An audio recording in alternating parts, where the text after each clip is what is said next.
Bonjour à tous, bienvenue dans ce programme de formation. Nous parlons des systèmes de pompage. Nous avons la grâce de voir une nouvelle année. Pour cela, nous vous souhaitons à tous une bonne et excellente année 2024. Plein de succès dans vos projets, dans vos entreprises. Comme nous disons, nous nous attardons sur le système de pompage et parlons de la puissance du champ photovoltaïque. Ce programme vous sera présenté par Samuel Teb de GESAC. Déterminer la puissance du champ solaire photovoltaïque, choisir parmi tant d'autres la puissance des modules photovoltaïques qu'il nous faudra associer. Déterminer le nombre de modules qui constituent notre champ solaire photovoltaïque. C'est l'objectif de notre leçon. D'accord, vous le savez déjà, nous avons plusieurs manières de formation qui sont disponibles sur Amazon. Vous avez le système photovoltaïque pour les nuls. Vous remarquez que la couverture a un peu changé. Vous avez Photovoltaic Season for Beginners qui est sa version en anglais. Vous avez Comprendre le photovoltaïque, Understanding Photovoltaic qui est sa version en anglais, et le livre sur les systèmes de pompage. D'accord. Donc, chacun de ces livres traite un thème particulier. Vous allez parfois retrouver des éléments qui apparaissent dans presque tous les livres, parce que nous disons, quelqu'un peut s'intéresser uniquement au système photovoltaïque pour les nuls et pas au système de pompage. D'accord. Donc, lorsque vous allez prendre le livre Système photovoltaïque pour les nuls, vous allez vous rendre compte qu'à la fin, vous serez capable d'évaluer les besoins d'une maison, calculer le nombre de panneaux, le nombre de batteries, tout ce qui va avec. Et vous pouvez élargir également à partir des connaissances toujours de ce livre pour évaluer les besoins pour un grand système photovoltaïque, un grand champ solaire, tout ce qui va avec. Également, dans les systèmes de pompage, vous pourrez dimensionner un système de pompage pour une maison, pour un village. Ça dépend de vos aptitudes et votre adaptation. Vous aurez certainement sur YouTube ou ailleurs des tutoriels qui vous accompagneront. Si vous avez de la peine à comprendre certains concepts qui entrent dans le photovoltaïque, le livre Comprendre le photovoltaïque est adapté pour vous accompagner dans la compréhension des termes tels qu'irradiation, ensoleillement, convertisseur de tension, contrôleur de charge et tout ce qui va avec. Donc ce livre définit ces concepts. Et pour approfondir et pour faciliter la compréhension, nous avons essayé de faire de façon suivie une formation qui est disponible sur Udemy, qui vous permettra donc de suivre de façon continue la formation dans l'installation des systèmes solaires photovoltaïques. Cette formation ne traite pas des systèmes de pompage, elle traite tout simplement des systèmes, comme vous voyez, pour éclairer une maison, pour faire fonctionner les congélateurs, frigos, tout ce qui va avec. Pourquoi pas pour faire fonctionner tout un village. Vous avez donc le livre Devenez technicien du photovoltaïque qui est le support de cours conçu pour cette formation. Celui qui a acheté le support de cours Devenez technicien du photovoltaïque et qui s'approprie de la formation se rendra compte que la formation explique tout simplement le livre. Je ne sais pas si c'est le livre qui explique la formation, si c'est la formation qui explique le livre, mais bref, les deux vont ensemble. Ils ont été conçus de manière à vous aider à entrer vraiment dans le monde du photovoltaïque. Et si vous remarquez, depuis que nous travaillons ensemble, nous nous efforçons d'éviter tous les termes trop compliqués ou bien des formules trop compliquées. Nous vous donnons l'essentiel pour atteindre votre objectif. Donc, certainement, vous vous posez des questions. Pourquoi on ne va pas trop s'attarder sur la norme ou ceci ou c'est monté, c'est descendu. Je tiens à vous rassurer que les connaissances qui sont mises à votre disposition sont conformes à la norme dans plusieurs pays. Donc, nous nous rassurons juste de simplifier les choses pour que ce soit un littéraire, que ce soit un technicien, que ce soit un scientifique, que chacun se retrouve et soit libre de, de planer dans la formation. Rappel énergétique photovoltaïque. Rappel énergie photovoltaïque, autant pour moi. Donc ici, nous essayons un peu de voir un petit rappel parce que dans la suite, si nous ne faisons pas ce rappel, vous allez peut-être être perdu. Donc, nous avons parlé de la hauteur géométrique et nous avons parlé de la hauteur manométrique. Et nous avons dit que pour avoir la hauteur manométrique, il nous fallait calculer certaines pertes qui vont s'effectuer lors du transport de l'eau depuis la pompe jusqu'au réservoir. Et cette perte, nous avons déterminé au travers de cette formation, au travers de cette formule, autant pour moi, qui est 45, qui est la hauteur géométrique fois 10 divisé par 100. Ça nous permet de trouver donc notre hauteur manométrique qui est de 50 mètres. Maintenant, pour calculer l'énergie produite, vous vous rendez compte que nous reportons toujours la même formule et nous ajoutons juste le terme qui s'associe. Dans la suite, ça sera la même chose. Nous allons, en plus dans cette formule, ajouter un élément qui s'ajoute pour avoir le nombre, la puissance des panneaux. Donc, nous continuons donc notre formation. Ceci dit, la puissance du champ photovoltaïque, c'est la puissance que le champ photovoltaïque doit avoir pour que la pompe fonctionne comme prévu.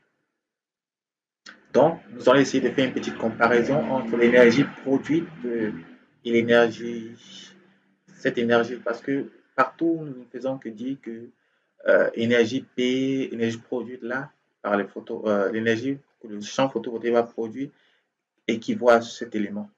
Nous le disons depuis parce que, effectivement, il y a cette petite équivalence, c'est largement en fait supérieur ou égal. C'est à partir de là donc que nous pouvons facilement tirer la puissance secrète de notre champ photovoltaïque. D'accord? Donc vous avez l'énergie produite, sa réelle formule, c'est irradiation fois la puissance d'un panneau multiplié par le rendement total. À ce niveau-ci, vous avez euh, cette valeur que nous avons déterminée, cette en calculant fois la hauteur manométrique fois la quantité d'eau de notre réservoir. D'accord? Et lorsque nous allons essayer d'appliquer ça, bon, pour l'irradiation, vous vous demandez, on va prendre quelle irradiation? On ne pourra pas prendre l'irradiation de tous les pays. Nous nous sommes dit, pourquoi pas prendre l'irradiation moyenne au Togo, à Lomé. Du coup, on a pris 5,5 en fait 5 kilowatts par mètre carré par jour. Donc, du coup, on se retrouve avec ce résultat. Donc, là, cette valeur, comme je vous disais plus haut, la formule ne change pas. On récupère la même formule, on ajoute juste les éléments qui s'ajoutent. Cette fois-ci, c'est l'irradiation qui s'ajoute à notre formule.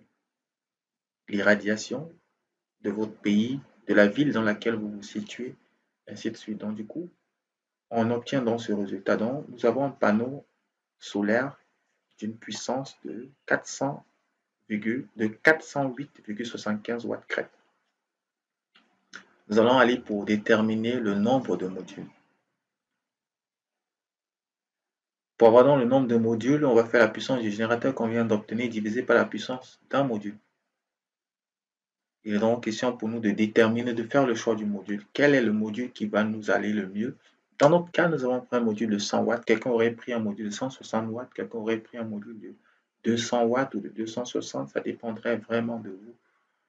D'accord, là, nous faisons donc le choix de notre module. Et puis, nous calculons et nous obtenons 4 modules.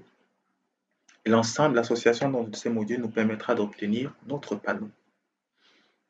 Désolé pour le fait de cette petite confusion. Vous allez voir ici panneau au lieu de module. En réalité, il y a panneau, il y a module. À ce niveau, c'est des modules qu'on associe pour obtenir un panneau qui est constitué de 4 modules. D'accord. Je crois qu'ici, notre formation peut s'arrêter. Donc, lorsque nous allons revenir, c'est pour prendre un exemple qui tend du début de notre formation jusqu'à la fin. On va prendre un exemple ensemble, on va voir comment ça se passe. On va quitter du besoin en eau pour obtenir la puissance des panneaux. Donc, je crois que l'année commence bien et que à partir d'ici, quelqu'un peut déjà évaluer les besoins en eau, évaluer les besoins en termes de puissance du générateur ou d'énergie du générateur photovoltaïque et proposer un système solaire. Souvenez-vous que nous parlions, nous disions qu'il existe en principe deux types de systèmes de pompage. Il y a des systèmes au fil du soleil, des systèmes avec parc à batterie. Et nous faisons la différence entre ces deux systèmes. La seule différence, c'est que l'un a des batteries et l'autre n'en a pas. La réserve, dans le cas des batteries, se fait en termes d'énergie électrique. Donc, on stocke une énergie dans les batteries et dans des heures creuses, on peut donc restituer cette énergie pour faire fonctionner la pompe et alimenter l'eau en eau, le logement ou bien le village, c'est pas trop le cubiténaire. Par contre, de l'autre côté, puisqu'on n'a pas la possibilité de stocker l'énergie dans des batteries, on stocke une grande quantité d'eau dans le réservoir pour permettre au domicile ou au village d'avoir assez d'eau pour fonctionner, pour alimenter, comment dire, d'avoir assez d'eau pour les besoins de la population ou des besoins de la maison. Donc, du coup, Les systèmes avec panneaux tout simplement, donc sans batterie, sont plus économes sur le plan financier, mais les systèmes avec pack à batterie, par contre, sont coûteux certes, mais ont cet avantage que à tout moment, même dans la nuit, vous pouvez faire alimenter votre, comment on dit, votre cubiténaire. Donc, s'il y a un manque d'eau dans la nuit, tout simplement, vous relancez votre pompe et vous vous ravitaillez en eau. Mais de nos jours, de plus en plus, ce sont les systèmes de pompage sans parc à batterie qui sont adaptés donc au fil du soleil. Si cette formation se limite ici, en principe, vous pouvez déjà réaliser un système au fil du soleil.